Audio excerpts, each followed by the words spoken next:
just shy of the halfway point in the 5th season of Speed Racing Network Fiverr Truck Series competition, and we are sitting at 8 different winners through 9 races.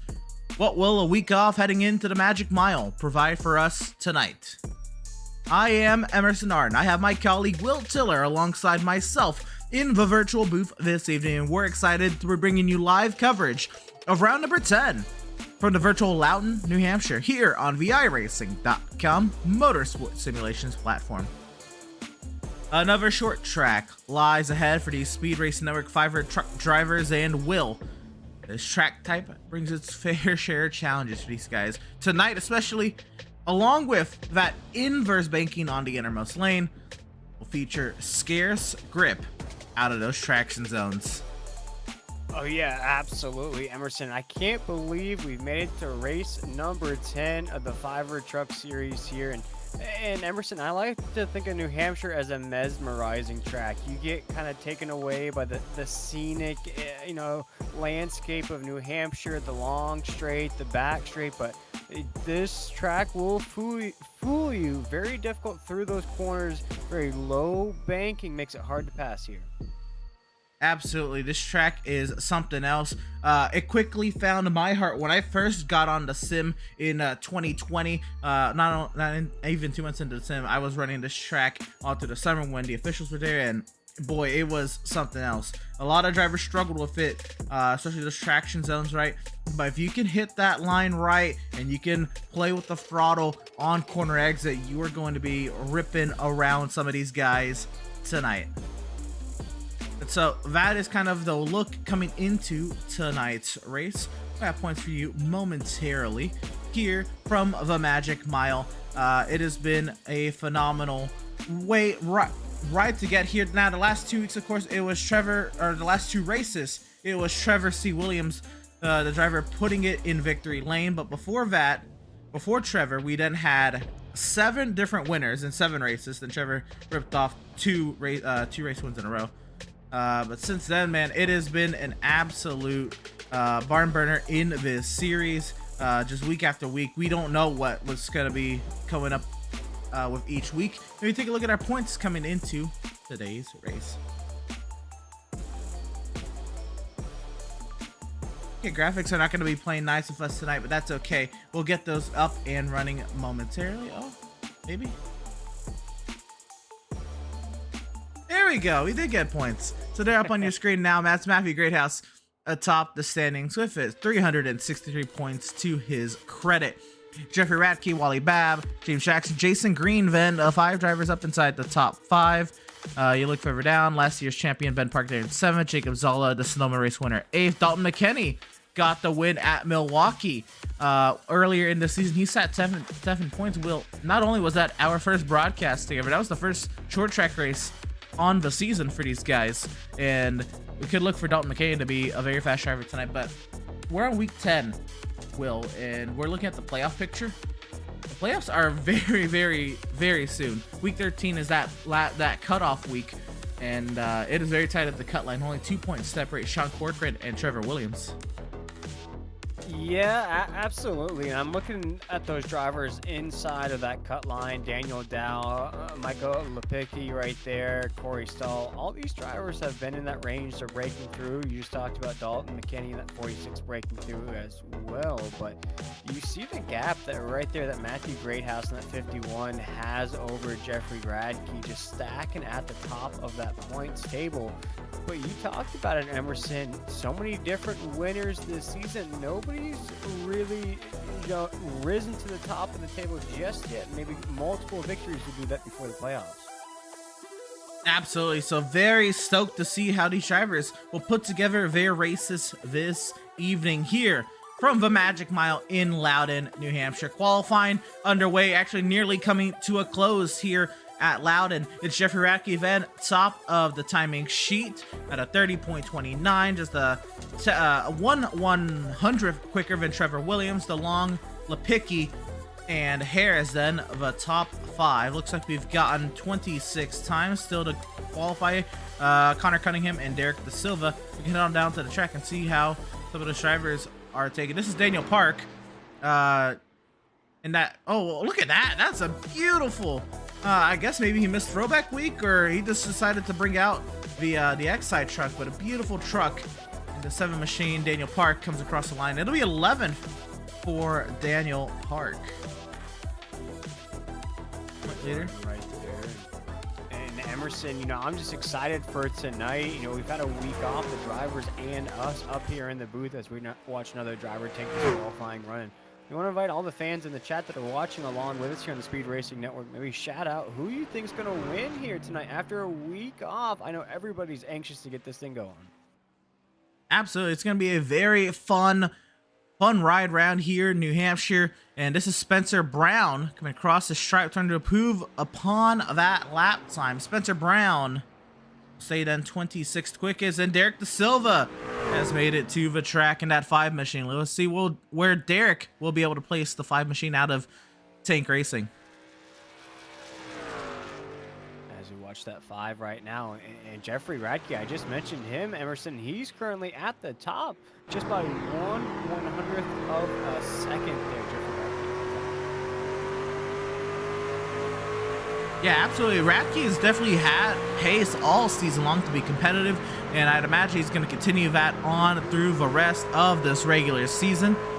And you see there Derek doing a little bit of downshifting there. And I believe that is what was more common with these trucks, but as you move higher up the stock car vehicles, say the B car or the Cup car that the Speed Race Network doesn't run this season, well, I guess maybe the next year you do shift, but thinking back to maybe the 4-speed Cup cars, you didn't shift here. So it's intriguing to see shifting being brought into play here with the trucks, just maybe because the horsepower in these trucks is so much lower. You need that extra oomph to get off the corner. Yeah, Emerson, just as we came onto the air here tonight, I said New Hampshire's a track that it's mesmerizing. It'll get you. It's hypnotizing there in the corners. You think because it's flat, you think because of long, straight, back straight, that it's an easy track to take on. And you see right there in qualifying, drivers already sliding a little bit, and they have to play with the gear shifting, as you mentioned. Absolutely. And so qualifying will come to a close, and it'll give us the opportunity to head on down to our starting grid on the front straightaway as these drivers get ready to do battle tonight here in Loudon, New Hampshire's Magic Mile. The starting grid in front of you here for New Hampshire week number 10. It's Jeffrey Radke then atop the standing, or atop the timing sheet with 30.297. Starting in that second position will be Trevor C. Williams, going for his 3rd consecutive race victory. Austin DeLong starts in 3rd. Mike Lepicki, our Las Vegas race winner, is in 4th. Andrew Harris, a Darlington race winner, with a 5th place starting position. Ben Park last season champion, 6th. Sonoma race winner Jacob Zollider in 7th. Michael Madden then in 8th. Jason Green, the Charlotte race winner, in 9th. Daniel Dow will start in that 10th position. Will, take us to the next 10. Yeah, in the 11th spot, we have Daniel Park in that 712. It's going to be Jeffrey Vickery in that 77. 13th spot, it's going to be Wally Babb in that 99. 14th, it's going to be Dylan Goodness in that 88. 15th spot, it's going to be Matthew Greathouse, our points leader in that 51. 16th position is going to be Zachary Hines in that 8. 17th position is going to be Troy Deckmeyer in that 32. The 18th position is going to be James Jackson in that 29. And rounding out our top 20, we have Jason Kratke in that 54 and Jose Castellanos in that 17. Ready at the rest of the grid then tonight. How about Corey Stahl there in the 21st position? Sean Corcoran, 22nd. Blair Holloman, 23rd. Nicholas Lawrence, then 24th. Sean Kozier, 25th. Derek Da Silva, 26th. Spencer Brown, 27th. And Connor Cunningham, then 28th. Our 14 rows of Speed Race Network Fiverr Truck Series vehicles getting ready to do battle then tonight. And we'll getting ready once again here at the Magic Mile. Technically over a mile, but it'll race just like a short track. What are your thoughts before we get going here tonight? I think here tonight you want to get to that stage break. You want to play with the truck a little bit. What I mean by that, Emerson, you want to play with that inside lane. You also want to play with that middle lane. See how your truck reacts. And that stage break, get that stop out of the way. Keep it moving. Keep it grooving. moving for only just over 100 laps here. You need to stay in that top 15. Well, here we go. The iRacing.com safety vehicle finds its safety in pit lane. We're racing from New Hampshire.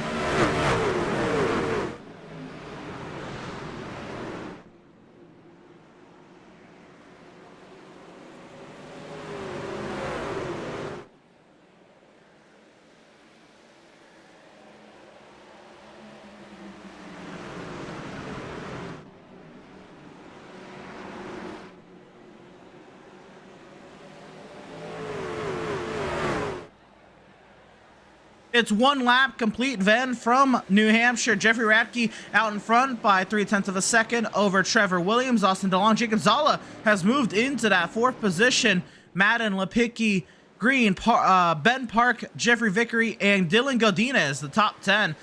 Very clean opening lap for these drivers. Now looking to make to that lap 25 stage break, as you were alluding to, Ven. Will? Yeah, very clean so far as Jeffrey Radke, our leader. Did you see Williams there in second? A guy in that hot streak.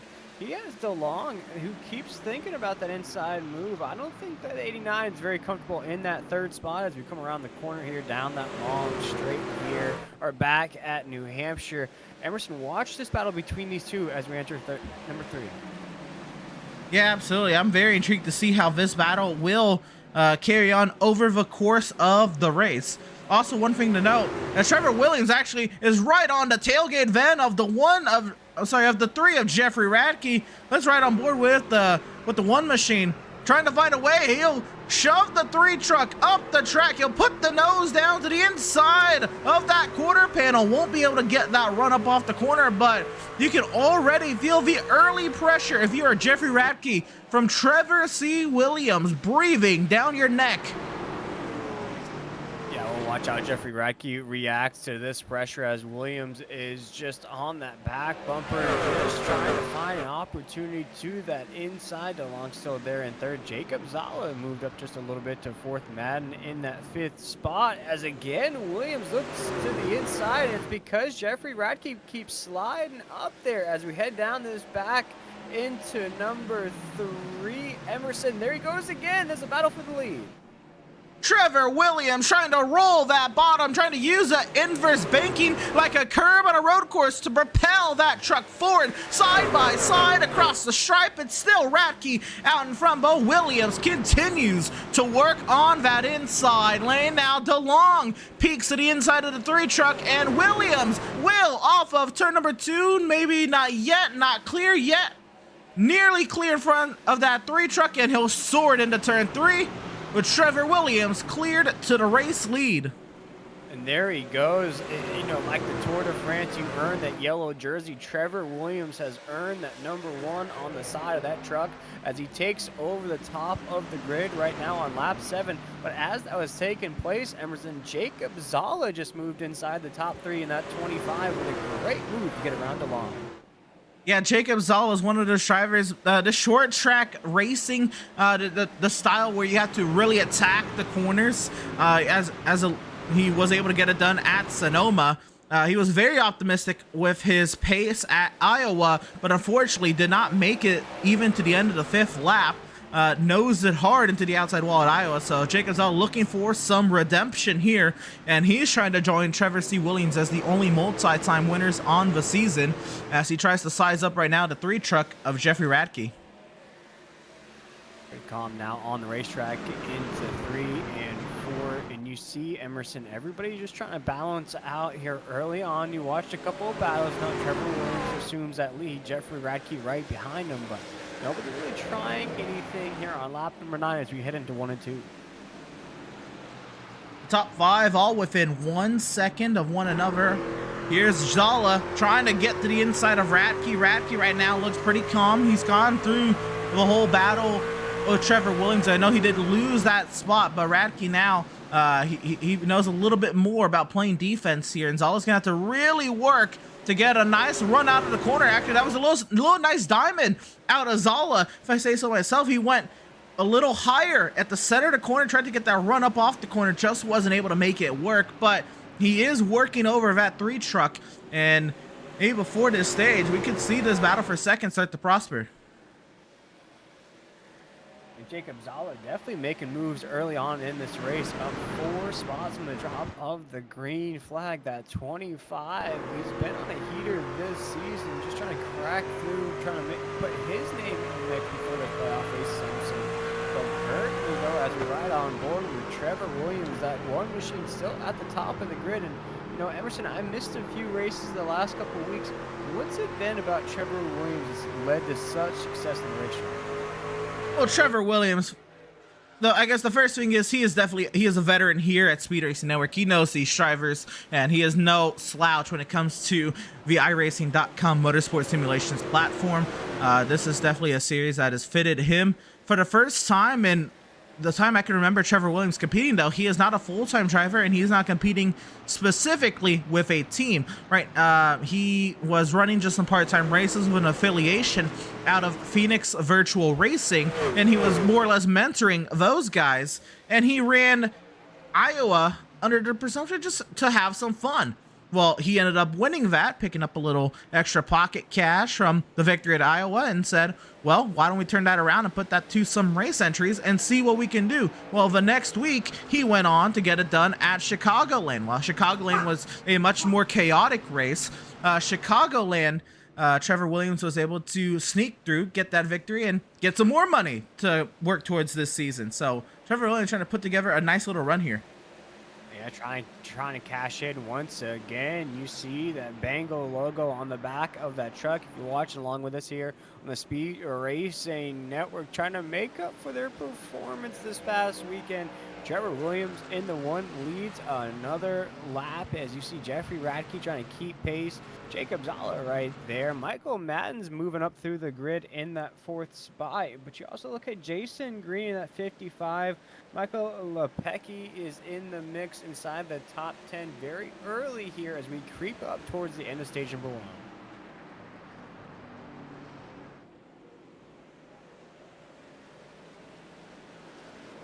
Trevor Williams takes us across the line once again in that one. Jeffrey Radke and already almost a second on that 4th position of Michael Madden as we come off a corner number 2. Trevor Williams still leading the way early on in this race. As you see, oh, that was Michael Madden getting a little close and comfy with that top side wall coming into 3 and 4. And now let's see if that 89 of DeLong can take advantage of that as we come off the corner.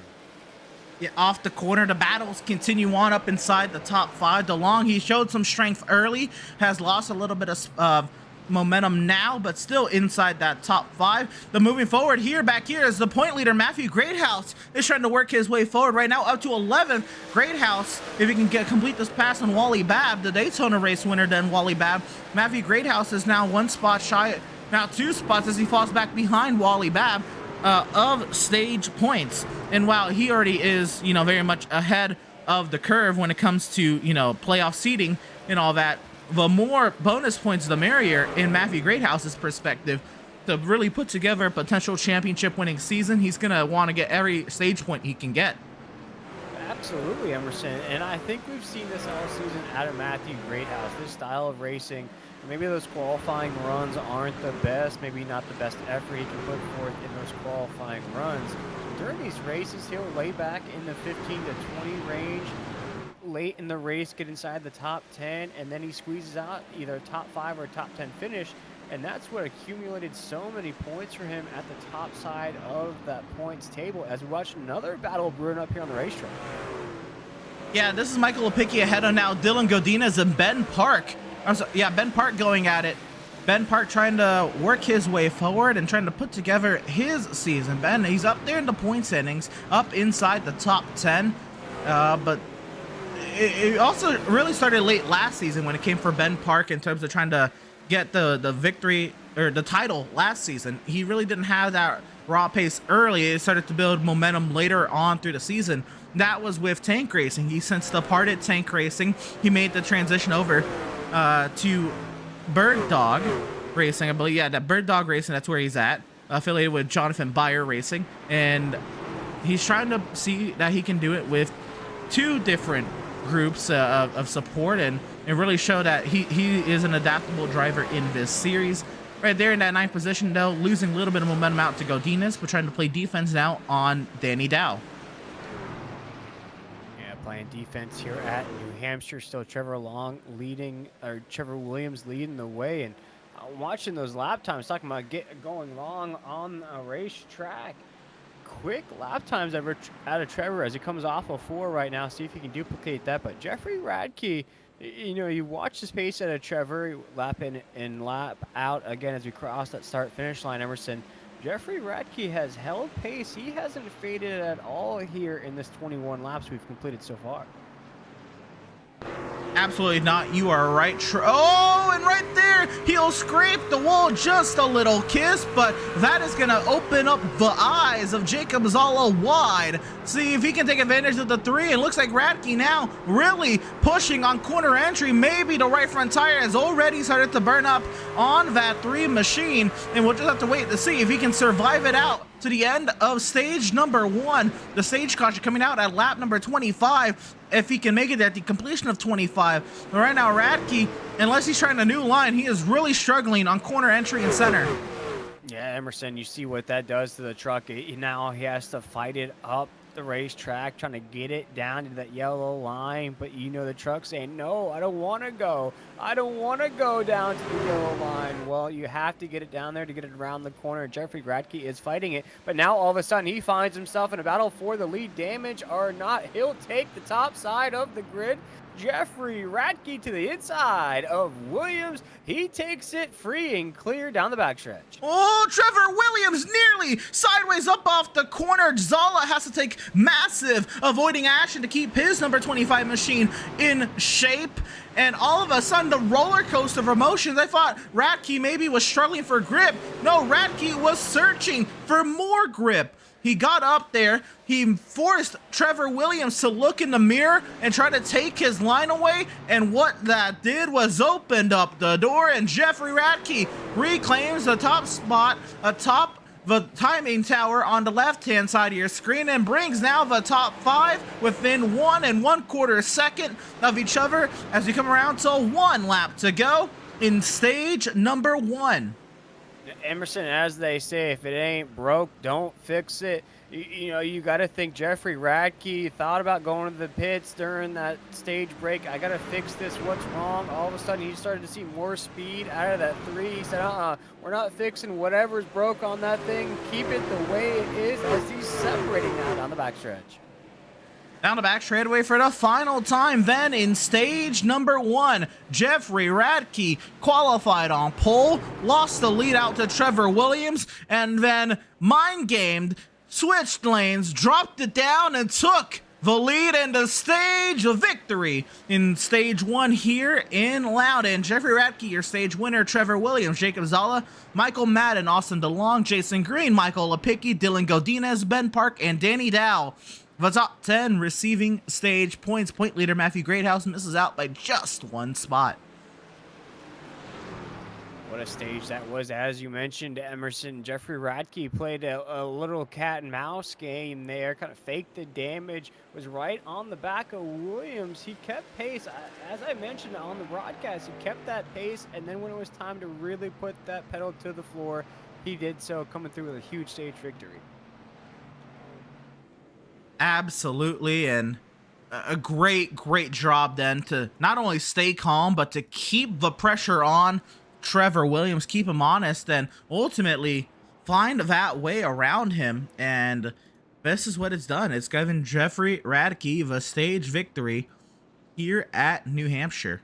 And so these drivers will now, coming around off of turn number 4, head down the long pit lane that lines the inside of the front straightaway here at Loudon, at the New Hampshire Motor Speedway in Loudon, New Hampshire. And everyone is going to be heading down to the attention of their pit crews to get some 4 fresh Goodyear Eagles, virtually, of course, on these trucks.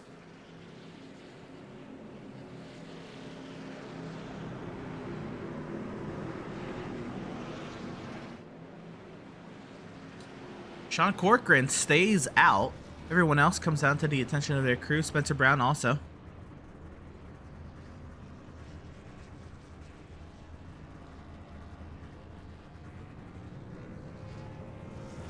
And this is going to be the race off pit lane. Oh, That was close. oh man. Intriguing, but all I know is that would have given us a great battle once again with Trevor Williams and Jeffrey Radke. And then the other thing I do know is we do have to talk to our stage winner, which is driver of the number 3, Jeffrey Radke. And Jeff, well, you get the week off, you come right on back, and it's a stage victory for you here up in New England. How about it? That stage 1 qualifies on pole, lost the lead to Trevor Williams, but fought it back, kept him honest, and found a way back around towards the end. Yeah, just bide my time, kind of seeing how the tire wear was going to be. Didn't want to push it too hard in the beginning. And knew we were going to pit early, so I had to put a little emphasis on getting around him, but watched him kind of fall off there and made the best of it, and we'll see if we can do it again for a longer run. Absolutely. Now we're looking at a pretty hefty run, somewhere in the range of 75 laps. I'd imagine fuel might be a concern. How concerned are you with the way strategy might work out here? Definitely going to try and make it a one-stop race if there's no more cautions. If we can run green like that, that'd be great. But yeah, that's what we're looking at, one stop and get it done. Right, Jeff, well, looks like the caution period is wrapping up quickly. We'll leave you back to it. Congratulations then on the stage 1 victory. Thank you. Driver of the number 3, Jeffrey Radke, then our stage 1 winner, but he will not lead us back to the green. It's the iRacing.com safety vehicle finding its safety in the pit lane, leaving the field in the hands of Sean Corcoran. Green flag back in the air, and a wreck off the restart. This is going to be a massive wreck. We've got a track blockage on the front straightaway at New Hampshire. Oh, Emerson, just as everybody was thinking this was clean and green on the restart on those cold tires here on the flat surface, we have our first caution flag of the night, and as you said, it's a big one. This was a massive one, Will, and I am not eager to see just how many people might have been involved in this one. We're gonna go back to the restart here, and we'll get the look overhead then from atop the spotter stand, and try to see where this happens. Maybe a little higher up the running order. A little bit of a checkup there. Looks like it's Godinez getting hit by the 10, and now we get the 77 going around to 17. It's just a massive checkup, and the track blockage there. Harris won't be able to make it through there, and so many trucks involved. Oh my goodness. And just as you get that first stop out of the way too, so you're locked in, you know it's working for that truck, and for some of these guys on the tail end of that, Emerson just trying to work through the grid, get a good finish here tonight, and unfortunately going to hit a big roadblock here at New Hampshire. And not even figuratively. Looks like up the road, just a little bit of a checkup there. Looks like Godinez tried to time the start a little bit, got into the back of the 51 of Great House, and it was on from there. And looks like it was the likes of Vickery and Blair Holloman getting in trouble here. But here we go from the turn 1 view. That's unfortunate. Looks like about 10 trucks involved there.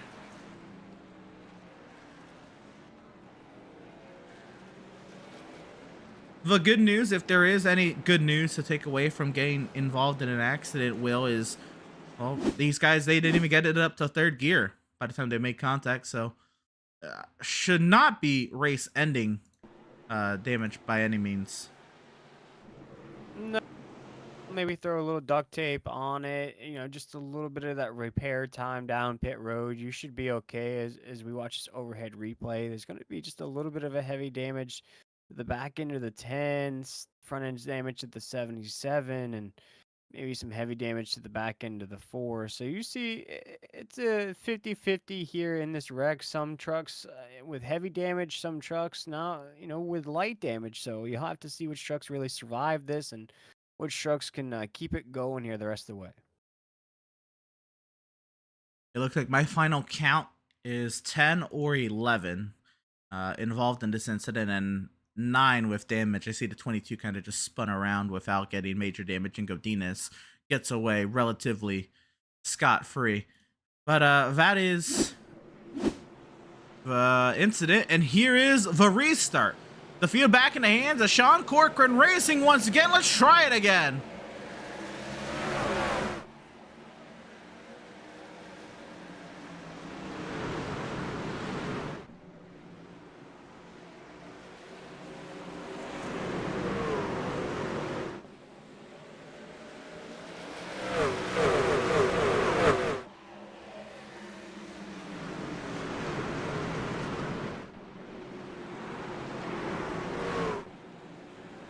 Massive fanning out, 3 and 4 wide as the field roars off of turn number 4. Sean Corcoran heads down to pit lane. We got another wreck. Michael Lepicki's getting spun in front of the field. Huge impact to the rear end of the 27 truck.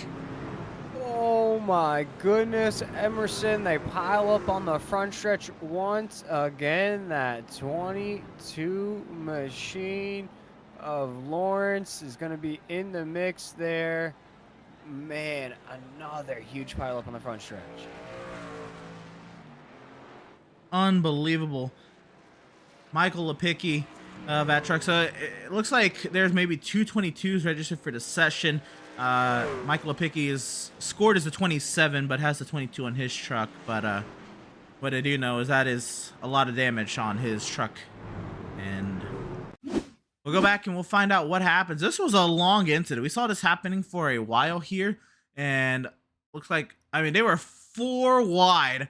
It looks like DeLong, Zala get together. They come down the track. They clip Michael Lepicki's number 22 machine. They come down, click the 51 of Matthew Greathouse. And this is the impact right here. Fastest point of the racetrack, the 22 of Lepicki gets hooked and is going to just follow the momentum right up into the outside wall. And this is a massive, massive bit of impact there for Lepicki. Rear tires up off the ground.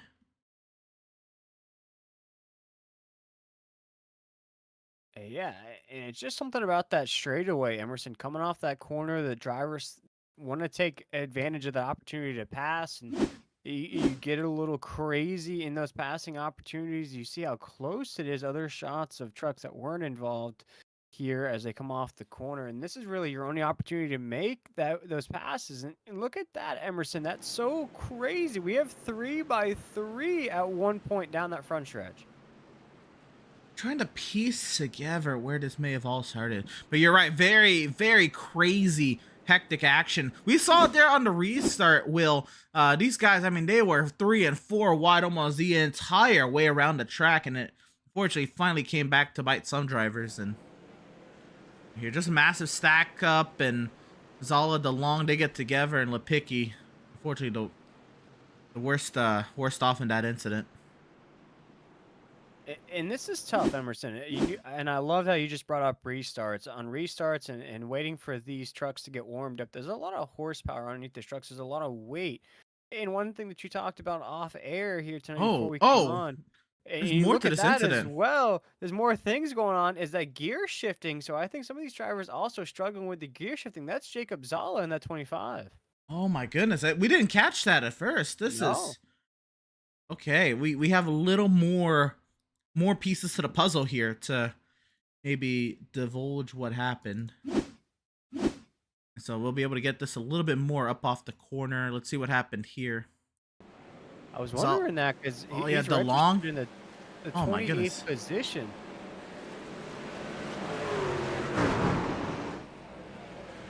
So that's a little more insight. Try to get the right curving queued up for that. But yeah, Zala then hooked into the wall after the 89 of DeLong gets sideways. And we'll see it here. The 89 sideways hooks the 25 hard into the wall, and that makes a little bit more sense. Not able to control the truck, and Lepicki just nowhere to go. Oh my goodness. Oh, that thing won't steer.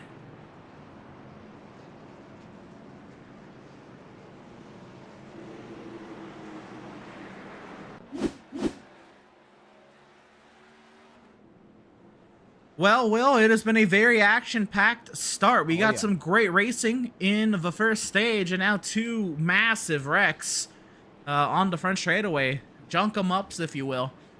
And it's Jeffrey Radke, then the race leader out in front. Trevor Williams second, Michael Madden, Jason Green, Ben Park, Dylan Godinez, Andrew Harris, Nicholas Lawrence, Danny Dow, Wally Babb, then the top 10. VIRacing.com safety vehicle will find its safety in the pit lane, the field in the hands of Jeffrey Radke. Racing resumes from New England.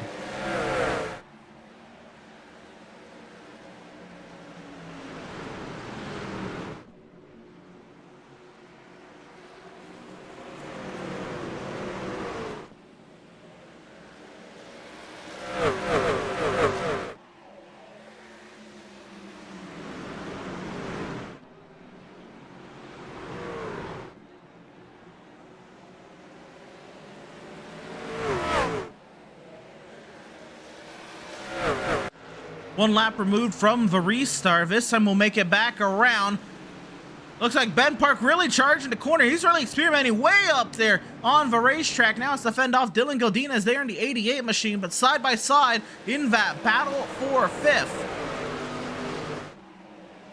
Yeah, you watch that battle right there. Dylan to the inside, trying to get around Park. Godinez in that 88, trying to get around. You see it around the corner. It's hard. We'll jump up here, though. We have a battle for the lead into the corner. Michael Madden trying to put it on in that 15. Madden sends it down to the inside. Radke sends it up on the high side. And Michael Madden uses the inside and clears his way past the three of Jeffrey Radke, our Stage 1 winner. Back to second. Madden takes the lead of this race after starting in the 8th position. We'll see how Jeffrey Radke can react to that. We saw how he raced out stage number 1. He was a lot more laid back there early on in that run. A lot more aggressive later in the run. So we'll watch here if he's okay with letting Michael Madden lead a few laps as we come off of corner number 2 down the backstretch. Which can't count on Trevor Williams, who finds himself in that 3rd spot. You know, Trevor Williams is still feeling very confident with his ability to get it done in this series. We'll fall back to this battle once again. Ben Park and Godinez. Godinez really now searching all over the tailgate of the 13 truck. Oh, looks like back there, that's the 222 or the 2 then of that was the 99 of Wally Babb that just pipped the wall a little bit. They're off of turn number 4.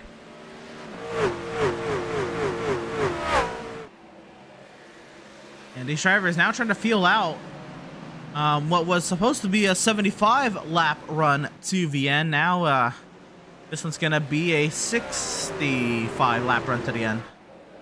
As you see right there, Jeffrey Radke with a big slide. You saw that tail come from underneath him, a little bit of a motocross tail whip out of that 3. Getting a little loose in that middle lane. Trevor Williams right there. You also see Green in that 55 trying to make their moves. And everybody settling into this long run we have. Wally Babb, though, in that 10th spot, in that 99, 3 seconds off the leader right now. So everyone trying to find their rhythm, their footing again after the tri-caution interlude we had there after the stage break. Right here we have the 97 then. That's Sean Kosher working past Blair Holloman. A couple of those drivers involved in the first track blockage incident. And then there's 32 of Troy Techmeyer. He was back there as well. So some of these drivers are trying to recover from some damage. Got a truck really dive way off the track back here. Trying to see. Spencer Brown, I think he was giving way to some of these guys. Yeah, and although disaster has struck for some of those guys that started inside the top 10, it's been a good thing for some of these other drivers as we watch these battles get a little hectic there heading into the corner. And we're seeing, look at the likes of Sean Cookburn, who's up 11 spots. Nicholas Lawrence is up 15 spots. Sean Closer, you just mentioned him, up 10 spots. So these guys taking advantage of some of these wrecks we've had, moving inside the top 10, maybe inside the top 5 before this thing's over. And that's something I wanted to touch on. I'm glad you mentioned Sean Corcoran, Will. We saw him not bad. We have a crash on the track. Derek Da Silva, James Jackson involved.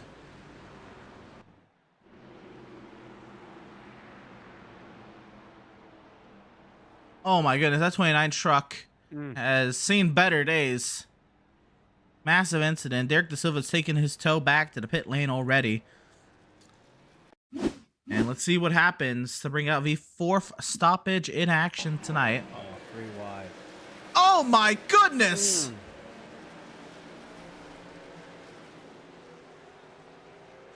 Oh my goodness. Derek De Silva went for a wild ride.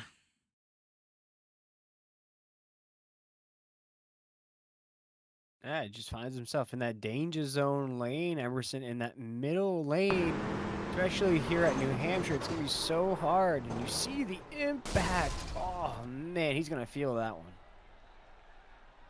Yeah, I mean, even in real life, you can think. I mean, if you're running a force feedback high enough, that force feedback coming back through the wheel is going to jump at you.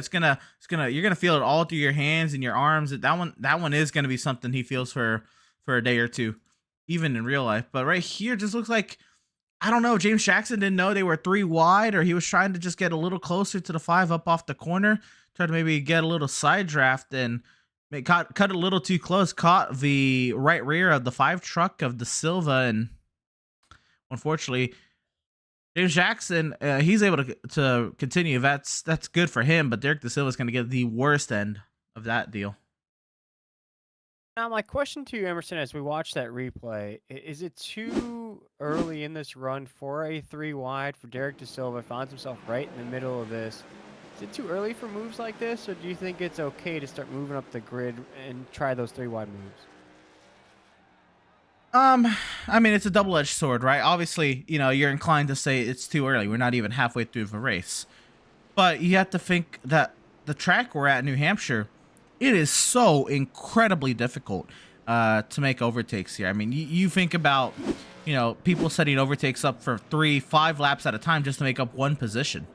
If you're going to get anywhere in this race, you have to be thinking overtake from the drop of the green flag. It takes so long to set up and then complete an overtake around here. So for that reason, I would say, no, it's not too early, but I just don't know why they were racing hard. And of course, it'd be one thing to go back and, see the entire battle and see, who put who 3 wide. I'm more on, why were they racing so hard that far in the back of the pack? The 3 wide is fine, but then pinning and leaning on each other, especially the truck from the outside closing down on 2 trucks. I mean, it makes you think, was that necessary? Yeah, as we watch now, it looks like the majority of the field headed down pit road. Emerson, as we were checking out that replay, yep. Daniel Park now our leader with Spencer Brown there on that front row here on this restart. You're right. Looks like Dan Park, he pitted on lap 37. Spencer Brown, 36. The rest of the field has just elected to pit then on lap 49. We're getting our 4th full course caution of the evening. Dan Park, brother to last season's champion Ben Park, trying to put together some good runs here. If you remember, back to Milwaukee, Dan Park got a 3rd place finish, and he was inside of a top 10 all race long. So Dan Park brought the pace at Milwaukee. I'd imagine the pace to New Hampshire could definitely translate. Yeah, pretty similar, but as you mentioned, Emerson, New Hampshire is a very difficult track.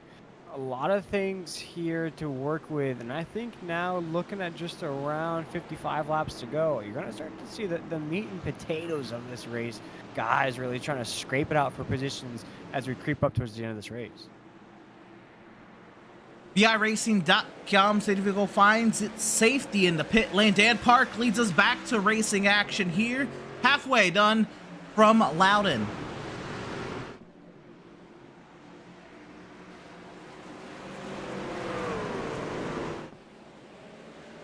Oh, we got a truck around. That's a 3 of Jimmy Radke, the pole sitter. Oh, no. Oh, no. Michael Lepicki involved in this one as well. The 10 of Blair Holloman. Oh, and the 22 is stuck. in the barrier.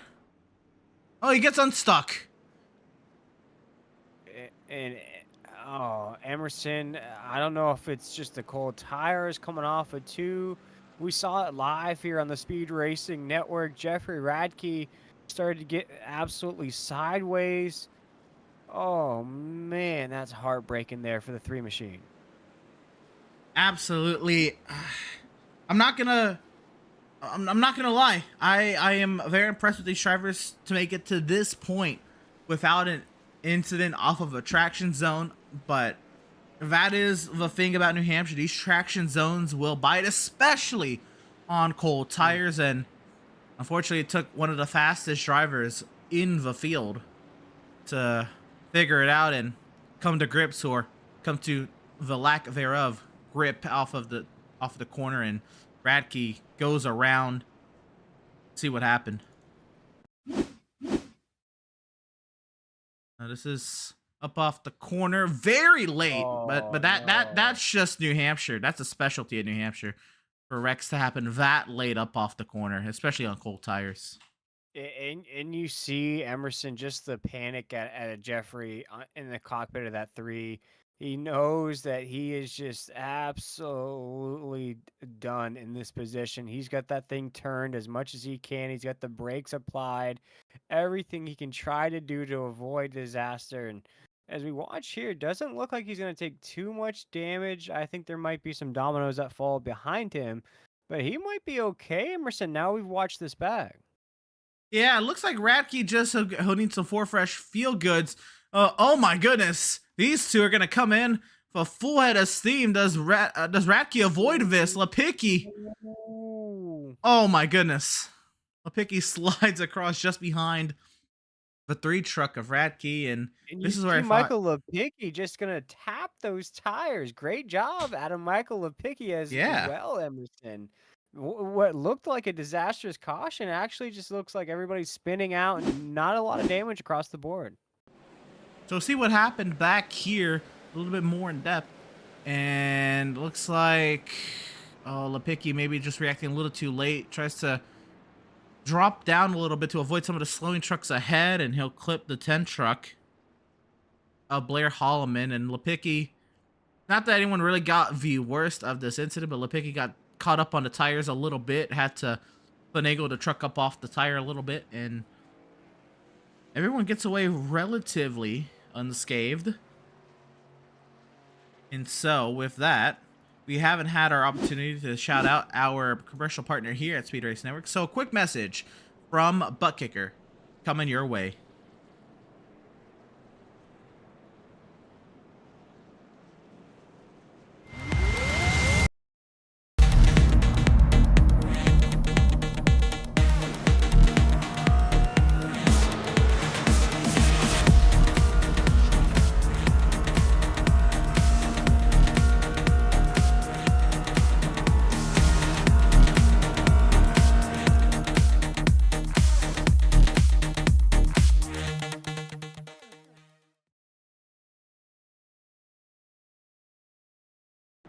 Welcome, race fans, back to the virtual Loudon, New Hampshire, here at the Magic Mile, the New Hampshire Motor Speedway.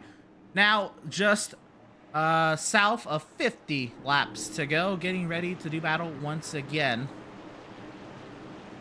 You have then the 7 of Dan Park, the 15 of Michael Madden. Racing action will resume from the Magic Mile.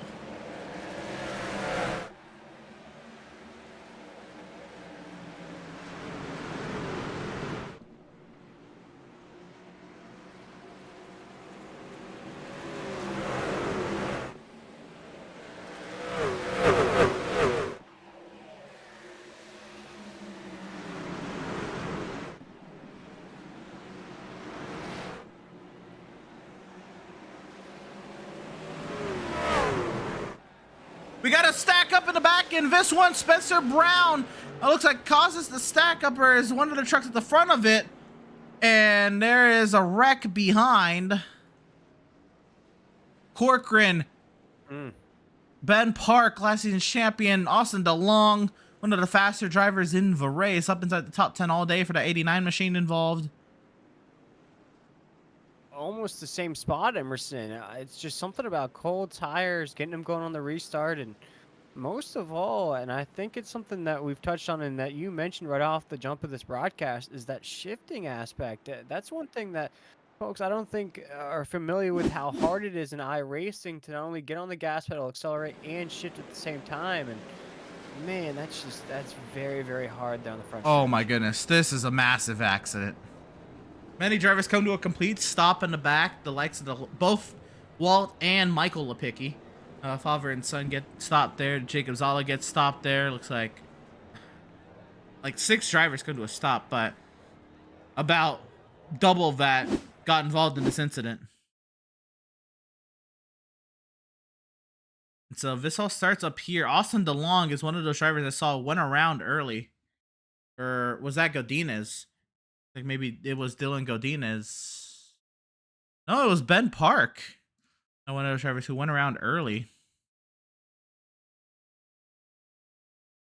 And a lot of them, Ben Park, Wally Babb, both sideways up off the corner. It's Babb that makes the first bit of contact there with the 55 of Jason Green. He'll spin back up the track. Park is sliding down the track, and well, now it's blocked for Nicholas Lawrence and Sean Corcoran and Danny Dow. They're going to try to work their way through, but unfortunately, Sean Corcoran is going to get hooked then by the 2 of Danny Dow. Lawrence, who hit off the 13 of Ben Park, is sideways, blocks the inside of the track. Babb is still blocking the high side of the track. Techmeyer tries to get through, and it's just a junk 'em up. You see Stahl, DeLong, Jackson, Radke involved in this one. The 97 to Kosher involved in this one.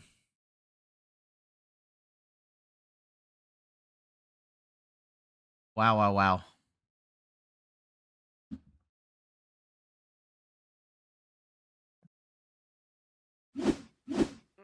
And I think folks watching along with us here on the Speed Racing Network, they really called it. You know, I think we got a little teased with the first half of this race. Emerson, it was clean, not a lot of cautions, not a lot of drivers getting loose. Stage 1 went by in a flash.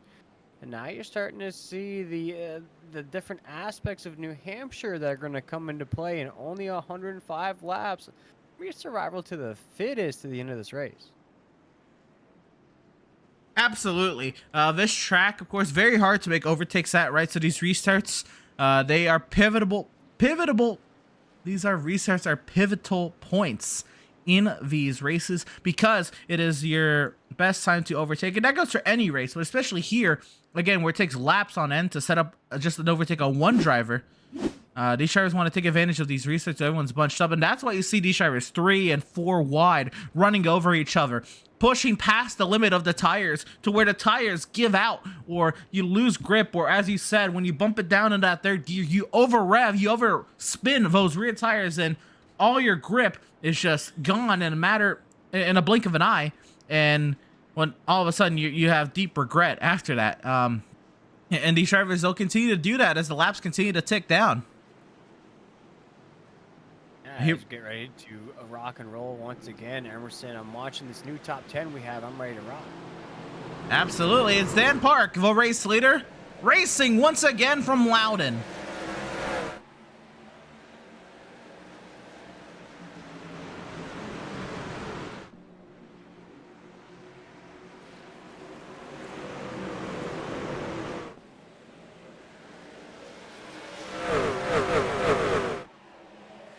Truck around as the 22 of Nicholas Lawrence. Caution comes out. Yeah, quick caution there from iRacing, and for Nicholas Lawrence. Emerson, this night has just gone from bad to worse there, and I think from what I saw there live as we queue up this replay, it looked like he was by himself as well. He was. That is what I've known the New Hampshire Motor Speedway to do time and time again here on the sim. It's just to catch out drivers, unsuspecting drivers, just out of nowhere, a break of traction off the corner, and Nicholas Lawrence with the bad break there. You also, I want to go back to the restart. There's also a moment in the back of the pack I want to investigate as well from the restart. Looks like a truck back here went around. course, there was some smoke in the back.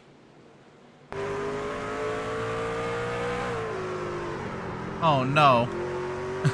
This was Jeffrey Vickery trying to catch up to the field, and just pushed it a little much.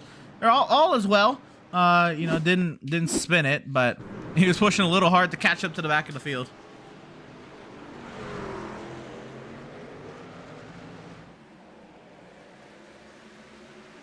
And Emerson, I think as this race has slowed down just a little bit here, I think it just adds to the momentum, the pressure, the fireworks you're going to see towards the end of this race. Before that restart, we only had about 45 laps to go. Now we're going to have a less than 41, 40 before that green flag drops. It's going to be a real just shot out of a gate finish here at New Hampshire to that checkered flag. Yeah, you're telling me, Will, these drivers, they're racing like it's 4 laps to go. But you know what this is benefiting? All those drivers that pitted on lap 49, that advantage that they had on Dan Park, who pitted 12 laps before them, that advantage continues to lessen. And Dan Park, who's out in front of this field on 12-lap older tires than the rest of the field, continues to lead laps and continues to do his thing out in front here at New Hampshire. And this is the kind of race I think these Fiverr truck drivers were expecting. If you look back, I mean, the short tracks, let's be real, they have not been pretty for these drivers this season. We think back to Milwaukee, we had 9 yellows. Now, of course, that race was not supposed to be as long as it was. But we still had 9 yellows there. We had 14 at Iowa. These shorter tracks, these compact tracks, just promote a style of racing that these drivers have to really be all out aggressive, and sometimes the trucks they can't handle all that these drivers give them, and well, you'll see incidents like we've had. And now working our 7th caution here with 40 laps to go.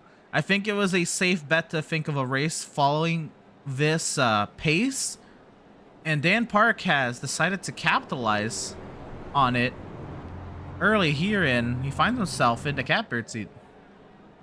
Absolutely, Emerson, and I would say to the contrary to that, I think tonight's race with 7 cautions, you know, that's a lot.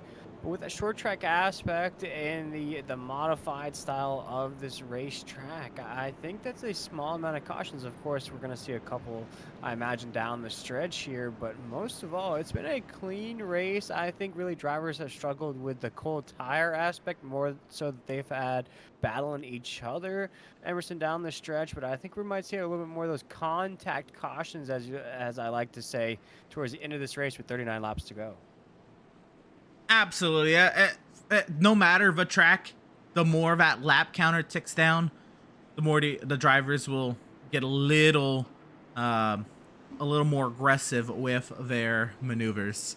And I think that's something we may start to, well, we've already started to see, but we may continue to see here from New Hampshire. And so, as the field rolls off of turn number 4, VIRacing.com safety vehicle finds its safety in the pit lane. The field in the hands of Daniel Park, and racing commences once again from New England.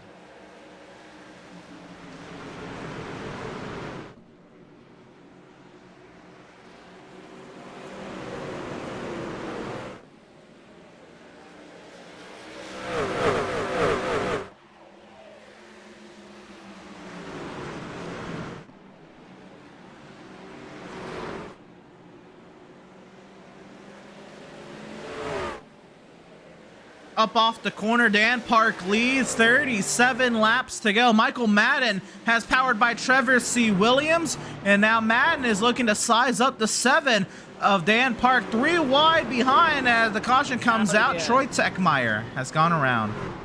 Caution is out again, Emerson. I was just about to comment, you know, heights give me anxiety as well as this style of racing. We were so bunched up there, 3x3 in some positions, like a hornet's nest at the end of that field. And we'll watch here what happened, Emerson. It brings out our 3rd consecutive caution in a row. Yeah, it looks like Troy Techmeyer's, oh my goodness, nearly contacted again, but it's contacted there in the left rear by the 97 of Sean Kozier. Like to go back, maybe find a little bit more to that story. Don't think that's the entire story.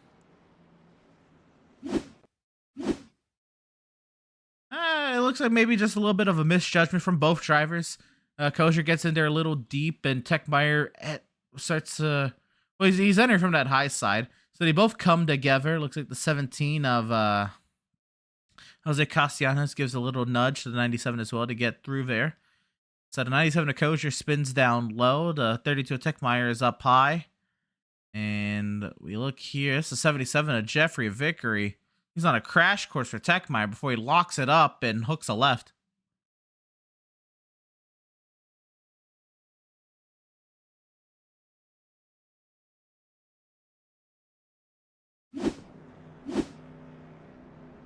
And so that is our 8th stoppage in action tonight here from the New Hampshire Motor Speedway. Clean and green the first 25, and well, the next 45, it's been hit or miss, but these drivers continue to fight. And I think it's not only the pressure of the laps winding down, but the pressure of the playoffs looming. And you've got to get everything you can get. I think adds to the pressure these drivers may be feeling. Yeah, and talk about maybe underdog drivers or drivers we haven't mentioned at all here tonight. I think one driver under the radar right now in the 12th position here with 35 laps to go has to be Jose Castellanos. You know, he headed down pit road last time around lap 64. He's going to have the freshest equipment here down the stretch. Watch to see how many positions he can get and how many laps under green we can sustain. If so, he's going to have a lot of speed to the end of this race. Yeah, this one's an intriguing find here. Jose Castellanos, he's had, he's been here in Speed Race Network for a couple seasons now, and he's continuously worked his way up the running order each and every season. And this season, he's had a pole. He's led a bunch of laps at Chicagoland, but unfortunately got caught up in that incident there towards the end of the race at Chicagoland that took him out of contention for the win there.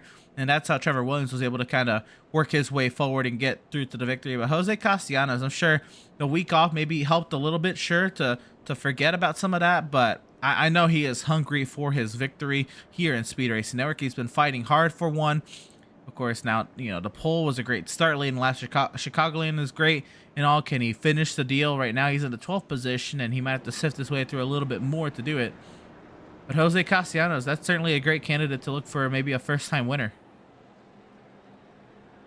A lot of hungry guys, though, that he has to contend with down this stretch, including Williams and that one who hasn't really faded outside of the top 5 at all here in tonight's race.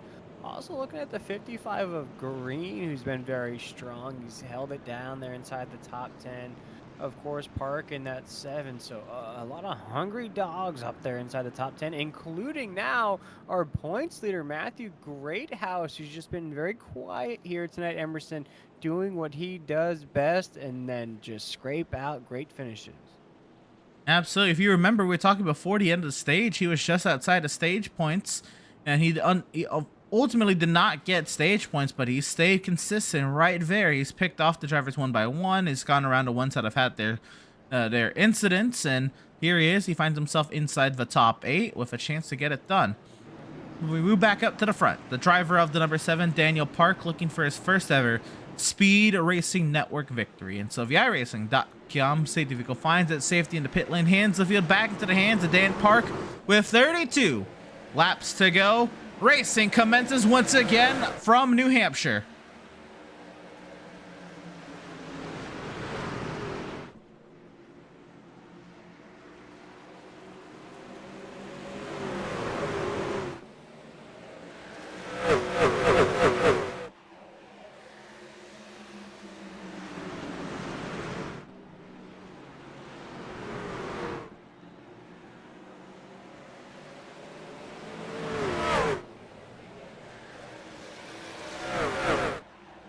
So that is a lap complete from the restart for Daniel Park.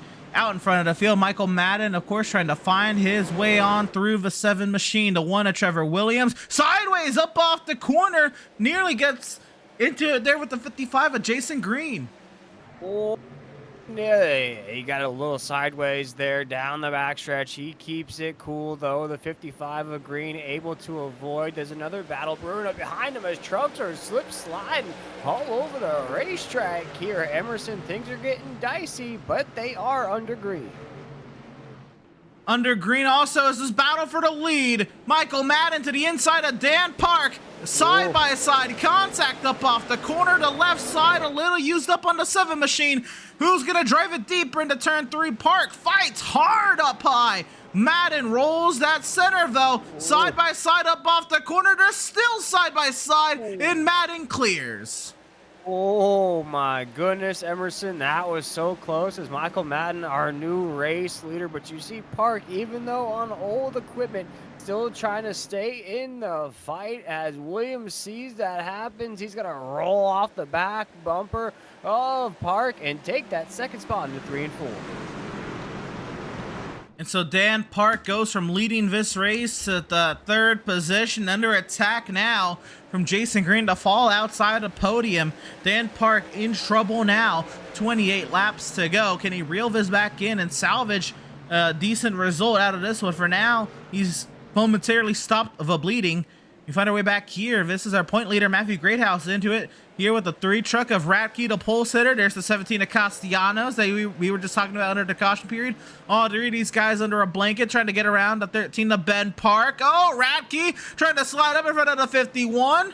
Greathouse fights it, has to lift there later on in the corner. And now it's Castellanos and Ratke going at it for 8th.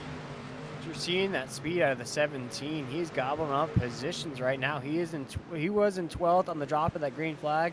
Now up to 9th, now to the inside of Jeffrey Ratke for another spot inside the top 10 with 27 laps to go. Of course, has some work to do, off the pace by 3 seconds. Still can get a good finish here tonight as our leader, Emerson Michael Madden, starting to separate at the top of the grid, almost to a second with 26 laps to go.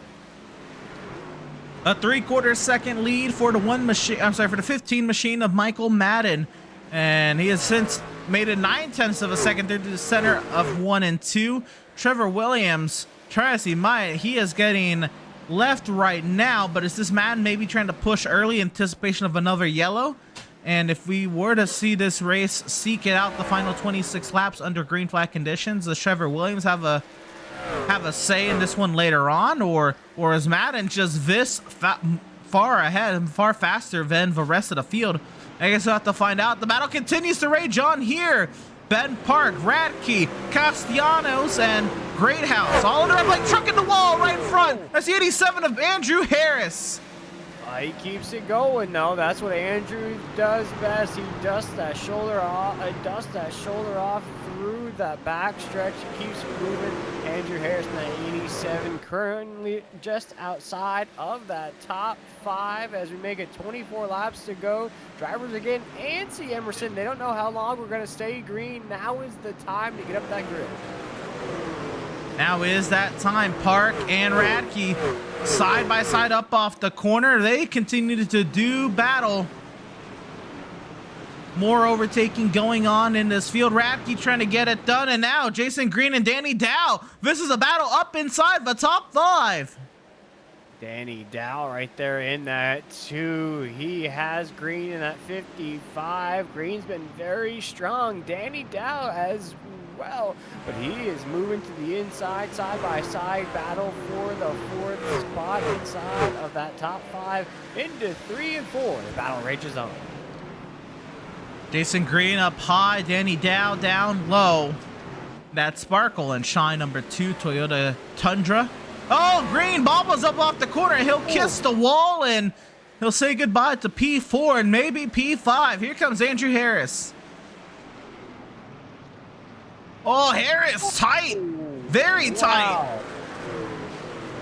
Andrew Harris there didn't know that Green was going to be on the top side of the racetrack in that 55. Now gets a little nervous, follows back behind that 55 machine.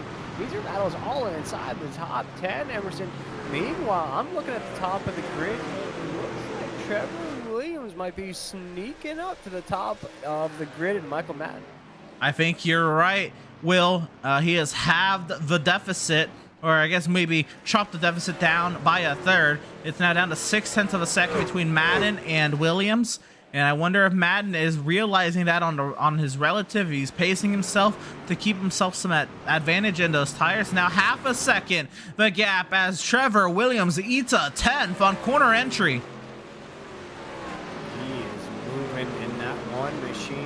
battles rage on inside the top 10. Jeffrey Radke, who was the top dog for a little while this race, with that stage victory, had some adversities, some challenges, trying to stay inside of that top 10. And to the inside of him, there's our points leader, Matthew Greathouse, in that 51, trying to get another top 10 this season. Good position to do so. He's working through that spot to the inside of Jeffrey Radke around 3 and 4. Greathouse putting a lot of wheel into that thing here in the center of 1 and 2. And while, yes, these are, you know, flat corners around, flat, long, left-handed corners around this track, you don't want to put too much wheel into that thing, or you're going to really severely burn up that right front before too long here. Too much stress, and we'll watch with 19 laps to go. How long can they go?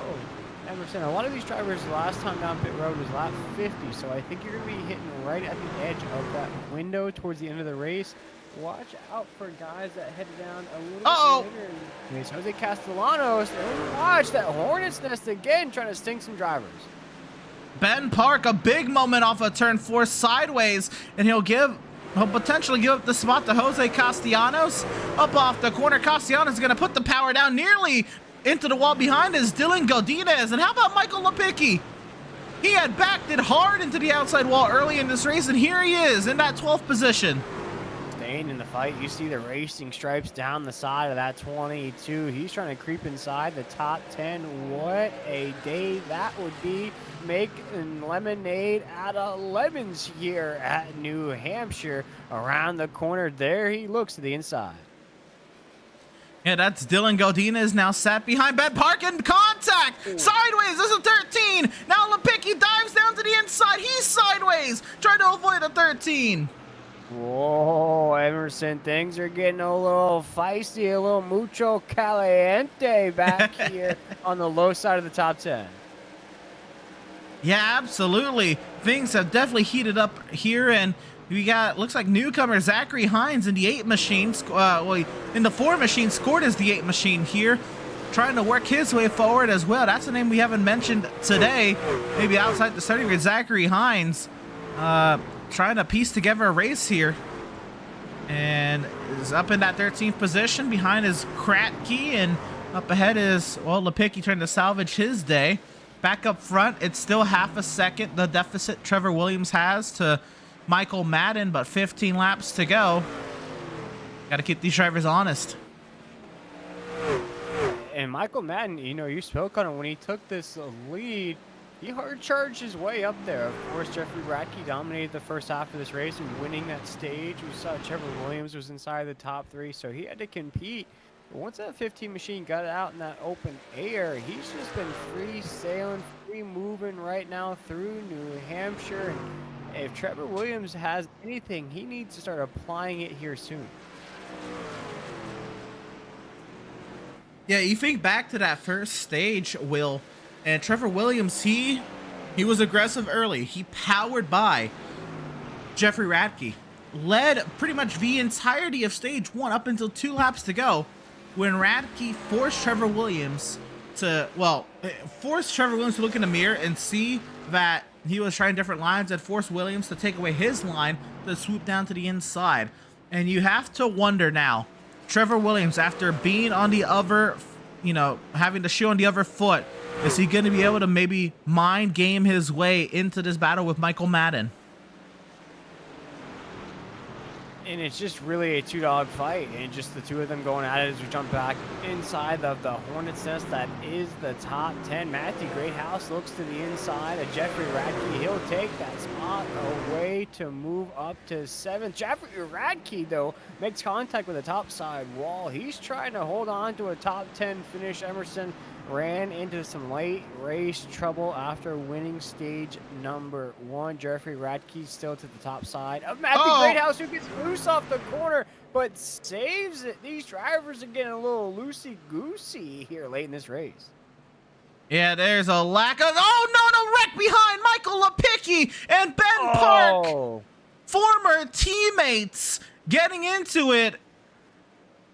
And I know there wasn't the best of tensions towards the end of last season between the two former teammates, and they get together here in New Hampshire. Michael Lipicki and Ben Park. And boy, Emerson, I sort of love it. My personal opinion, that's a late race caution. That means the field to come back together. But you see these two trucks coming together on this replay.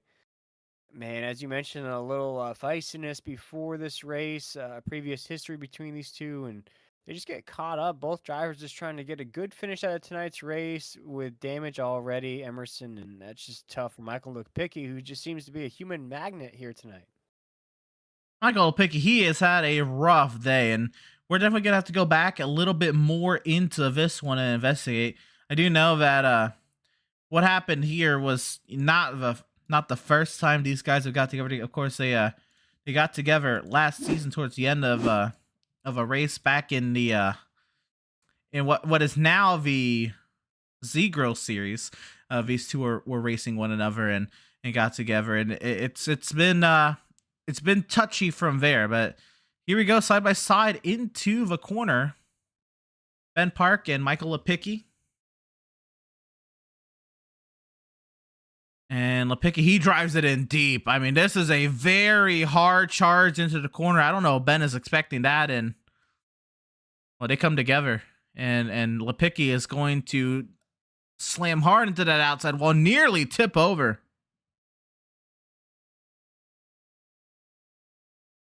Oh, my goodness. We'll get one more look at it at race pace.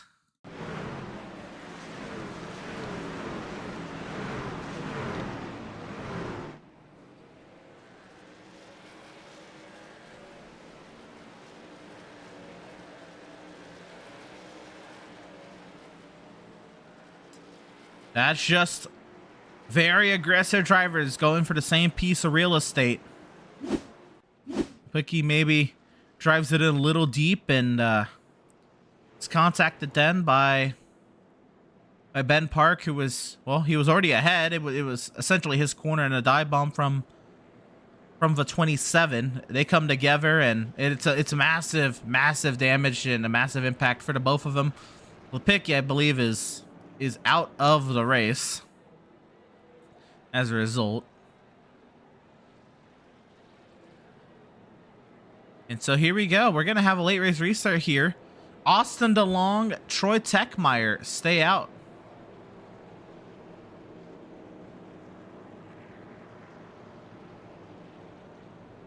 And I think this is not something that Michael Madden wanted to see. You know, although the lead was shrinking a little bit, we could have had a battle with a few laps to go.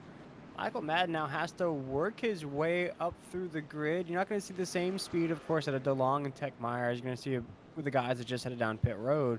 But he's going to have some work to do with 8 laps to go. That might open the door for somebody else, Emerson, to get that checkered flag. By the way, quick point I want to hit on here. Trevor Williams is in the back of the grid. I have to imagine that is a speeding penalty that is taking the wind out of the sails for Trevor C. Williams, and that one is going to hurt.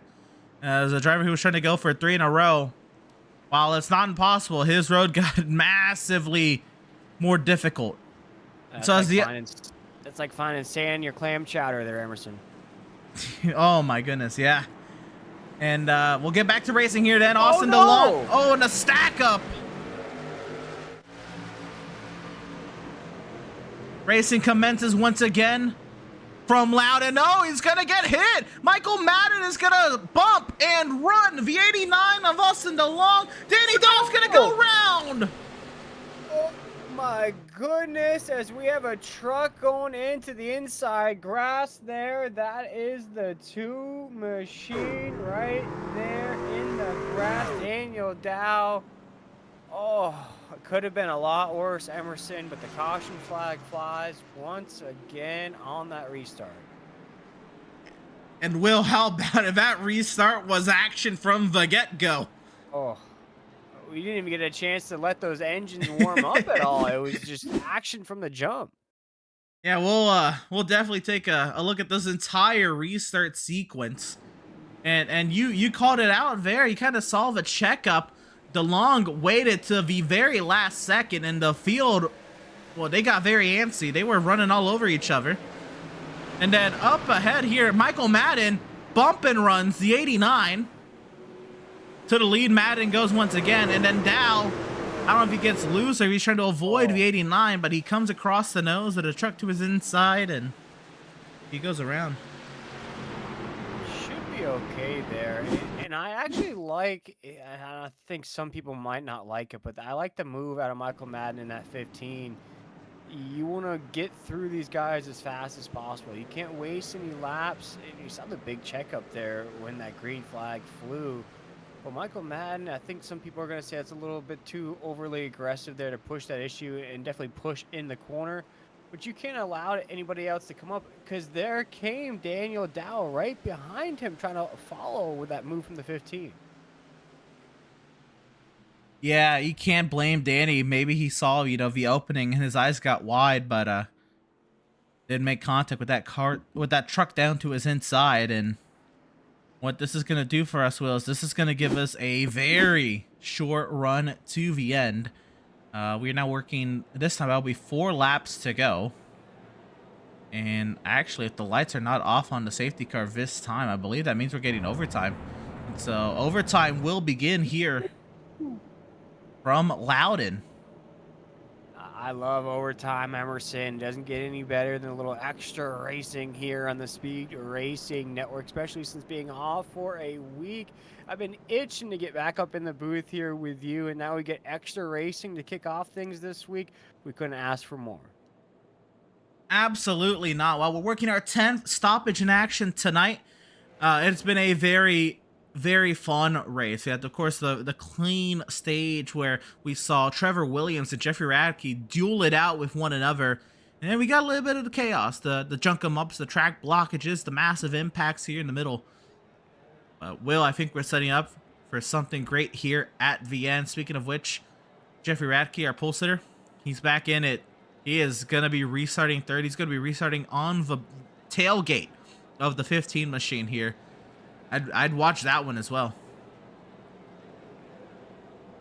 And some big movers inside of this restart. Troy Techmeyer in that 4th spot. He's up 13 spots in the drop of the green flag.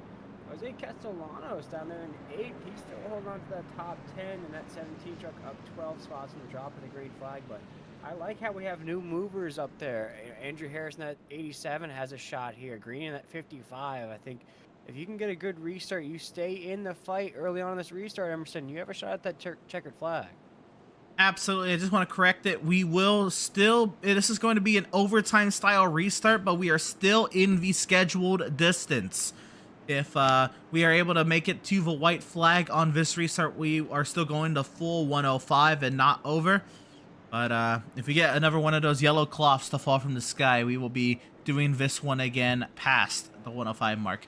So here we go. A 2-lap shootout within the scheduled distance of iRacing.com. Safety Eagle finds its safety in the pit lane. Michael Madden is going to get the jump and lead us back to green.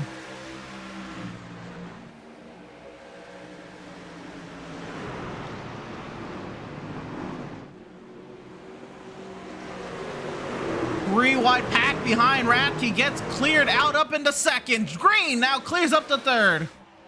Ooh, things getting dicey though. It's along in the 89 trying to hold off Harrison at 87. Green in that 55 is right there. Jeffrey Radke in that 2. We get this white flag. Things are officially official, and here we go. White flag. Where we and the caution comes out. The caution comes out before the white. We're gonna do it again. Kratke goes around.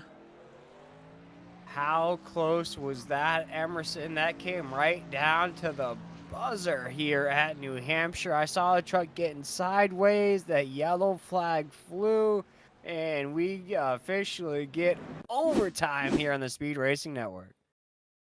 It wasn't false advertisement. It was just early advertisement then for the overtime. With just slight contact there between Wally Babb and Jason Kratke. The newcomer Zachary Hines is going to get contacted in this one. The 29 to James Jackson. He's found himself in a bunch of the incidents tonight. And Kratke goes around and he'll get fully sent around. Uh-oh, that is not a good angle for the 29 of James Jackson. And that is pit attenuator sand for that Interstate Batteries number 29 machine.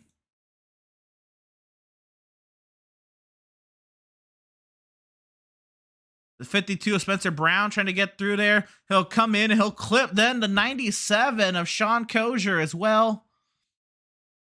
And they'll go sideways then in front of the field. And so here's the thing, the way iRacing works, just like you would in NASCAR, or just like the race directors will do in real life NASCAR, is the moment a caution comes out, the race is time stamped. There is a actual, like, if you look at a spool of film, NASCAR in real life and iRacing will do this. They will put a specific dot on the exact millisecond that a caution has been determined to be thrown. And so if that happens anytime before the transponder of the race leader crosses the start finish line to begin the final lap, that will enable an overtime restart.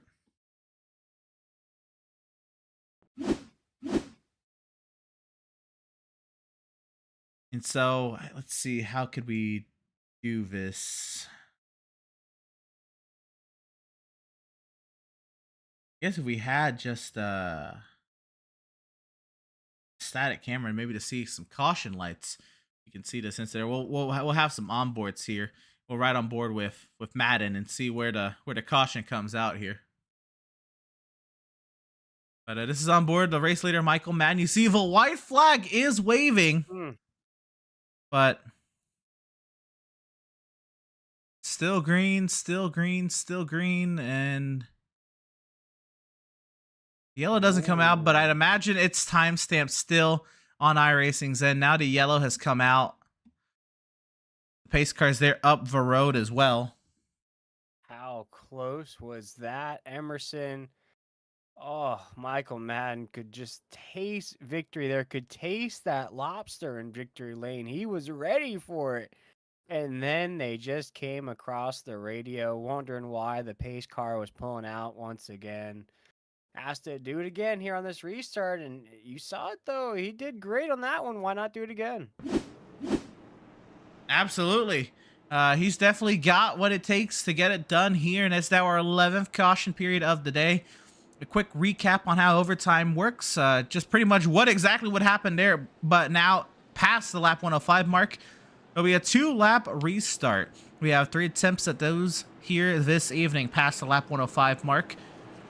You have to make it all the way around on that first lap under green flag conditions, make it back to the white without the interruption of a yellow flag, and that restart will be official.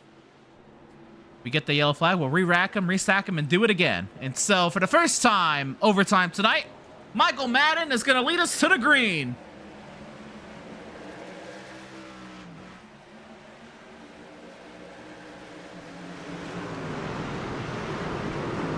It's a great restart from Michael Madden. 3 wide behind Harris trying to get on through. Radke pounds the wall down a little bit as well. Everyone fans out behind. As a big wave pool, you see the field just groove there to the side, but Michael Madden will take us off the corner. Everything's clean so far. He takes his white flag. The race is official, and he'll take the field in the 1. White flag now. We will drive this one back to the checkers. It's hard fought racing behind Jason Green up to second. Is he going to have anything for Michael Madden down here in turns 3 and 4? For the final time in the turns 3 and 4 tonight, Michael Madden soars it down into the corner. And he's going to be able to point that 15 truck up out of turn number 4. And Michael Madden is going to win here at New Hampshire. Oh, and that lobster is going to taste so good for that 15. Was an underdog in this race. He moves up 7 spots from the drop of that green flag to take the checkered flag here tonight in New Hampshire. A phenomenal job done from Michael Madden out of High Temp Revved Racing. A great run for the 15 machine, and a job well done to get the victory tonight here at Loudon, New Hampshire. Now with reason to celebrate on the front straightaway.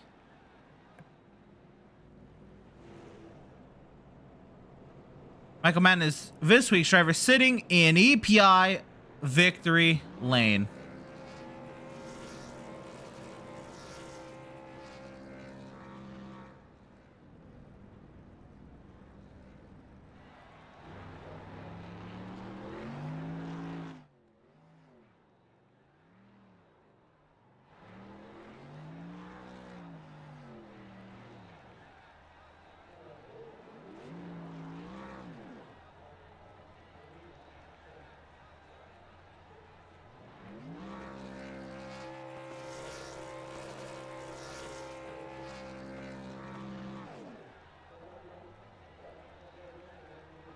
Michael Madden, a multi-time winner here in Speed Race Network, but not able to do it so far this season. That has changed tonight. Michael Madden is a winner in the 5th season of Speed Race Network competition here with the Fiverr Truck Series.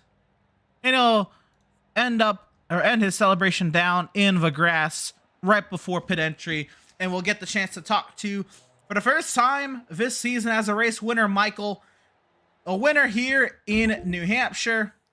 A very chaotic race, had to fight through many different strategies and restarts, and of course the pole sitter Jeffrey Radke went around there, and then the late race restarts. It was all you, Michael. It was a hard fought long race, but tell it to us from your point of view.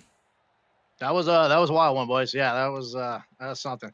Hey man, finally got some luck and some mojo going my way. You know, after that wreck with Salza spitting in front of me, I thought Chuck was done, but it actually got a lot better, and I kind of got into a groove and was able to find my way through. And the yellows, I thought I was gonna win it on the greens, but the yellows, you know, you got to come down pit road, so it's always something. But I thought I just persevered throughout the whole night, and track position was everything, and just kept it. So it was a good fight for once. Well, Michael, I know you don't want to, be waiting this far into the season for your first victory on the season, but if there's a time to start turning this season around, it's about now. The playoffs are looming, Michael, and not only did you lock yourself in, you're getting some momentum now in your direction. As the playoffs are quickly approaching, how does this win maybe alter the outlook of your season? Yeah, that's what it's about, man. It's about the championship at the end of the season for me, and everybody knows that. That's why we're here. We're here to race for a title and wins along the way. So, got all the bad luck out of the way now, getting some positive juju going for the playoffs, and can hit the ground running hopefully from here on out. Well, Michael, I guess this win also is going to be helpful in how you can approach next week's race at the big bad Talladega Super Speedway. Michael, does this win maybe change your approach to how you're going to take next week's race, or how do you intend on taking to Talladega? Hey, same kind of strategy. Stay up front, try to get lucky, and hopefully the luck keeps going on for weeks to come. And especially there, I won there 2 seasons ago, and hey, hopefully we can do it again. Well, there you go. For the first time this season, Michael Madden is a race winner here in the Speed Race Network Fiverr Truck Series. Michael, congratulations on the victory here tonight from New Hampshire. Thank you. I want to do a quick shout out. I got to shout out my team, High Temp Rev Racing, for everything they've done this season. Mr. Kozier and the whole Sparkle and Shine squad for everything they do for me. I just got recently married, so a lot of things changed in the personal side of things. So I got to shout out my wife, all my family for tuning in every week, and the MM15 crew for staying strong here in season 5. Jeez, getting old here in SRN. Oh man, yeah, been here for a long time too, man. It's crazy to see how things have changed here, man. But looks like it's still going for the better. But congratulations to you, man. Thank you, sir. Have a good night. Yes, sir. Have a good one. As our race winner, driver of the number 15, Michael Madden. And of course, that reason to celebrate there on the front straightaway. We'll have the chance to talk to our second place finisher, then driver of the number 55, Jason Green. He's sitting by, if you will. Yeah, Jason Green just stayed competitive inside the top 5 all race long. Had a battle on his hands there at the start-finish line at the checkered. Jason, take us through what here tonight got a little rambunctious towards the end of the race, but a very calm start. Yeah, definitely a tale of 2 races tonight. Yeah, it's here towards the end. These restarts, you just really got to be able to get as many positions as you can.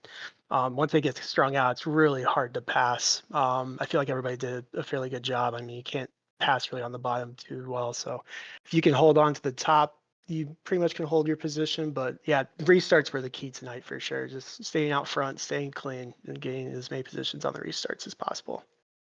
Nobody was really able to separate in this race. Everybody really stayed together. As I mentioned, you didn't really fade out of the top 5. Why do you think that is? What kept everybody so close together throughout tonight's race?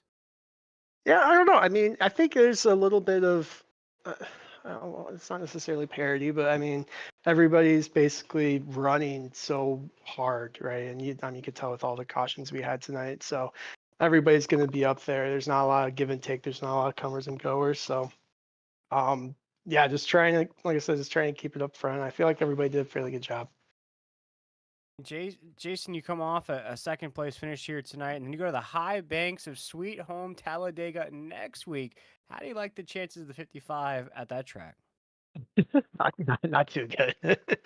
We'll see. We'll go see if maybe the team can get some strategy together. I'm not sure if we want to hang back most of the race just based off the first race of the year with Daytona. It was, I mean, people even up front were wrecking. So I don't know. We'll see. We'll see how it goes. And there we go. Speaking with Jason Green, the second place finisher here tonight. And Jason, before we let you go, with that second place finish, anybody you wanted to shout out or any sponsors that helped you get on the podium? Yeah. Hopeless Astronauts did a great job on the car, on the paint scheme tonight. Just gotta continue to shout them out. Hopefully, we can keep it up front week after week here with the playoffs starting. There we go. Great run here tonight, Jason. We appreciate you taking the time, my man. Appreciate it. Thank you. That was Jason Green, the second place finisher in that 55. But I believe, Emerson, you're catching up with our third place finisher, a driver who stayed in the fight all night long, the driver of the 87, Andrew Harris. Absolutely. Third place finisher tonight is our Darlington race winner, Andrew Harris. And Andrew, that was a wild race to say the least, but it'll be you ending up with a third place finish tonight. How about it? I'm still sweating from all that. That was insane. It was intense. The racing up front was absolutely insane. I think I need to start in the back every week. I think every time I get an EOL, I ended up, having a good race. I started an EOL with Darlington, came up with the win, got an EOL here at the beginning of the race, and then actually I sped on pit road. Some reason I had it in my mind that it was 50 miles an hour, and it's 45, and I had it pinned at 50, got the EOL there, and then ended up working my way through. Now, obviously, some cautions helped me out there, and some wrecks. Unfortunately, some good drivers got taken out, but I'll take a third at a track that I practiced about 40 minutes before the race. We're gonna track that that was really difficult for these drivers tonight. I think a lot of drivers, they struggle with traction zones and restarts. Understanding how important overtaking, or how difficult overtaking is here. How did you approach that? I know, obviously, now knowing that you had not that much practice time, how'd you approach your race then, especially with the EOLs and having a large field of trucks looming in front of you at a track again that doesn't really help anyone out when it comes to passing? No, the passing's really weird here. I thought it was going to be the low line, but it ends up being the high line and getting the run and using that there. Like I said, I didn't really have a lot of practice here. I think we raced it last season, possibly. I don't remember, and then I've never touched this track until now. So I didn't have a lot of work on it, obviously, so I kind of started slow and just let myself weave through and ended up saving tires on accident and finding out that I found a groove that was a little bit faster than some of the guys near the back, and so I kind of just etched my way forward. Like I said, I got a couple lucky breaks with some cautions, and then an unfortunate EOL, but the cautions, they were awful because there's a lot of them, but they kind of did help me out there. Right, Andrew. Well, it was a wild race tonight. You get a third place finish, continue the positive momentum in your favor towards the playoffs. But next up is Talladega. How do you feel about your chances there? How do you plan to attack? Oh, I like super speedway racing. I think Talladega, I finished second twice in a row at Talladega. So I'm really looking to go one spot further, but I'm not going to push my luck with anything. I'm just going to race my race. I like that I'm in the playoffs already. If I can get some playoff points, I might push it for a playoff point here and there. But I'm just going to kind of take it as the race comes to me. I think work with my teammates. Some of my teammates need some wins and some points to make it to the playoffs, and I want to make sure that happens. So if I need to push one of them, and I'll get behind and I'll push the hell out of them. Well, there you go. That's our third place finisher tonight, Andrew Harris, in a wild turn of events. Come out with the podium here from New Hampshire, man. Congratulations. Best luck to you next week at Dega. Thank you, sir. And that was our race winner, then. Driver of the number 87, Andrew Harris. And again, with our third place finish tonight. And that is just how the top three came across the line this evening. We still have so much more when it comes to our race results tonight. And so we'll take a look at them here. With our race results, that'll be up on your screen. And it's our, of course, up front, Michael Madden, Jason Green, and Andrew Harris. Then our podium finishers, Jeffrey Radke, Jose Castellanos, Dan Park. After leading all those laps, he'll finish in that 6th position. De La Godinez will be 7th. Matthew Greathouse, point leader, finishes 8th. Connor Cunningham brings it home 9th. And Austin DeLongven, the top 10. Finishing in that 11th position, we'll find Corey Stahl. Then in the 33 machine, Blair Hallman will finish in that 12th position. Trevor Williams finishes 13th. Troy Techmeyer 14th. Wally Babb 15th. Behind him, it'll be Danny Dalvin in the 16th position. Jeffrey Vickery 17th. Nicholas Lawrence then in the 18th position. Ben Park will finish 19th, and Zachary Hines then rounds out the top 20. 21st will be Spencer Brown. 22nd, then Jason Kratke. 23rd, Sean Kozier to finish the drivers out on the lead lap. James Jackson, he had his fair share of bad luck this evening. He'll finish 24th, 6 laps off the pace. Jacob Zala had a rough one as well. Caught up in many incidents. He'll finish 25th, 15 laps down. Michael Lepicki, a big impact there with his contact with Ben Park. They'll put him 26, 16 laps off the pace. Sean Corcoran out with big damage as well. One of those front straightaway pileups. It'll be 27 for him, 40 laps down. Derek Da Silva got another big impact in turn 3 as well. It'll be 28th position for Derek Da Silva, 64 laps off the pace. Will, is that you? We got you, man? Yeah, I'm back, Emerson, and I was listening to that 3rd place interview there with Andrew Harrison. What a race we had here tonight after a week off. Just exciting. We had sort of a calm and sort of relaxing first half of the race. Things just sort of got a little crazy there, got into the double digits cautions as well. But of course, we had another different winner this season, Emerson. Who's going to be our first multi-time winner here, creeping towards the playoffs? We've yet to see. Well, other than Trevor Williams, but well, I guess we'll have to see who will be joining Trevor Williams, or what Trevor Williams. He was looking strong, trying to get his 3rd win on the season, just not able to do so then tonight. Unfortunately, catching a penalty there late as well, taking him out of contention. But yeah, the week off, it was, I think, a much needed break, gave everyone a mental reset. iRacing, of course, did their big season update, which, by the way, most of the time affects the handling of all the vehicles on the sim in some way or another, either the track or the tire model or the vehicle itself. So there was maybe some things that these drivers had to get used to that they weren't used to 2 weeks ago, which was another thing I think that these drivers had to contend with tonight. And I'm very excited to see how the rest of the week will go. Next up then is Talladega for these guys, and it should be a fun one as well. But yeah, any final thoughts then leaving New Hampshire, Will? It's going to be a big test going from this race here tonight at New Hampshire to Talladega next week. Which drivers, you spoke to our top 3 here tonight, not very excited about Talladega, so that could be the mix of drivers we have here in this series. Drivers that prefer a flat, almost short track atmosphere, and drivers that prefer high banks. Absolutely. And well, I think that'll do it for us here from New Hampshire. Of course, got to give a huge shout out to all of our partners here at Speed Racing Network. Of course, Fiverr, Glitch, and Z-Grills, all of our series partners that do all of the respective heavy lifting on each of their days. Fiverr, of course, the series partner here for the Fiverr Truck Series. Of course, Admin Box has been on your screen all night long, and of course, they present our starting lineup. Admin Box, of course, use code SRN-BOX, that's BOXX, for 10% off of your Admin Box purchases.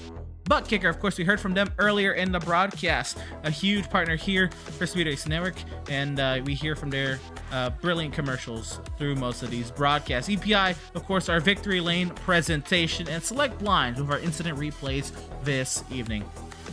Of course, if you made it to this point of the broadcast, go ahead and scroll down. If you see that big, bright red YouTube button that says subscribe, go and click on it, make it gray, make that word subscribe past tense, make it subscribed.